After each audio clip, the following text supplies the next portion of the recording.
So, Kent County Council, what are they actually responsible for? KCC is responsible for all the roads in the area, except the major highways, such as the motorway and the major A roads. And they're responsible for schools, apart from academies. Academies are self-funded. And, of course, the number of academies in the district is expanding quite rapidly.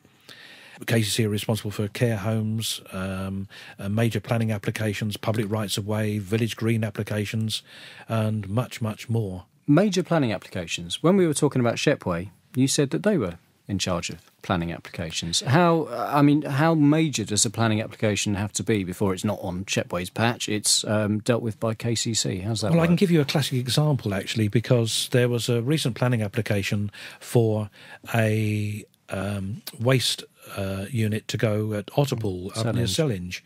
And that's considered a large planning application, and that would be dealt with by Kent County Council. Who makes the decision, though, as to who deals with it? It's set out in the legislation. So the major, if it's above a certain size, it will go to Kent. A smaller size will go to the district council. Shepway District Council, along with a huge number of residents, opposed this planning application and set forth a very strong opposition to the application at Otterpool Lane near Sellinge. But this is one of those occasions when the betterment of the whole of Kent comes into place against the needs of a small group of residents. And although I strongly opposed the application for Otterpool Lane, I was heavily outvoted, and the application went ahead. Now, you say you opposed it, but you're on the council of Shepway. You're also on KCC council, aren't you? You, as a councillor, individually being pulled two ways. Yes, I am. And there are times when I have to declare an interest in applications. If I had discussed this planning application at Shepway and made a decision at the committee at Shepway, then I would not have actually taken part in the debate or voted at the KCC planning meeting. But I had not taken part in the Shepway part, so I was there speaking on behalf of Shepway and the residents of Sellinge, but as a member of the Kent County Council Planning Committee. When you were going through the list of what KCC are responsible for, a few things struck me, such as, things like public rights-of-way. Presumably that's little things like footpaths. Exactly. But also village green applications. What's that about? Well, that's a really interesting thing. I sit on a panel of usually 5 people with the chairman, and we adjudicate on village greens. For example, you can actually go home and see a patch of land opposite your house and say, well, I don't want them to build on that. I'm going to put an application, turn it into a village green. And you fill the forms in and put it in, and it will be determined, no matter who owns it, who uses it. One classic example, we actually approved a village green of a wood of about 35 acres.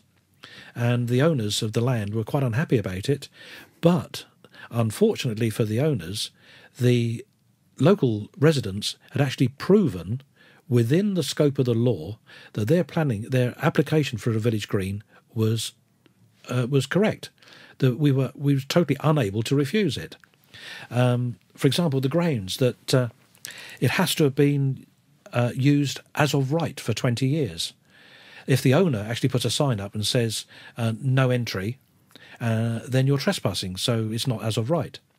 If the owner says, oh yes, you can use that piece of land, that's okay, it's not as of right.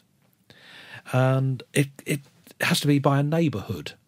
And what defines a neighbourhood can differ between various areas. From the town centre of Folkestone, if you put Radnor Park as a village green, the neighbourhood would be very different to that of a little tiny village. Can't this be fascinating work? Can't this be used by though what are called the NIMBY brigade, not in my backyard brigade, to say stop planning applications that are actually for the good of the wider populace? Absolutely, it does happen, and I've sat on applications where a local town council has come to us and said, we have determined a planning application for this and we're going to build 10 houses on this piece of land. But the local residents say, we don't want the 10 houses, we want that land saved for our use. This is where a difficulty becomes between the local council and the residents. If the residents can prove, according to law, that the land has been used as of right for 20 years by a neighbourhood, then there are other things that come into this as well.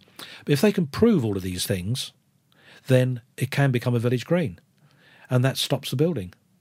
That stops the building, but is there any stage after that? Can things like this be taken to a court, an appeal court, something like that? Or is that it? Yes, there are ways that this can be appealed, but it's very, very difficult to go down that line, believe me. When you were talking about the role of KCC and what they're responsible for, you mentioned roads. One massive issue is the one of potholes, especially for those people that live in the more rural areas of Shepway. Am I correct in my understanding that KCC members have got access to money that can be used for highways works in their own areas? Yes, that's very true.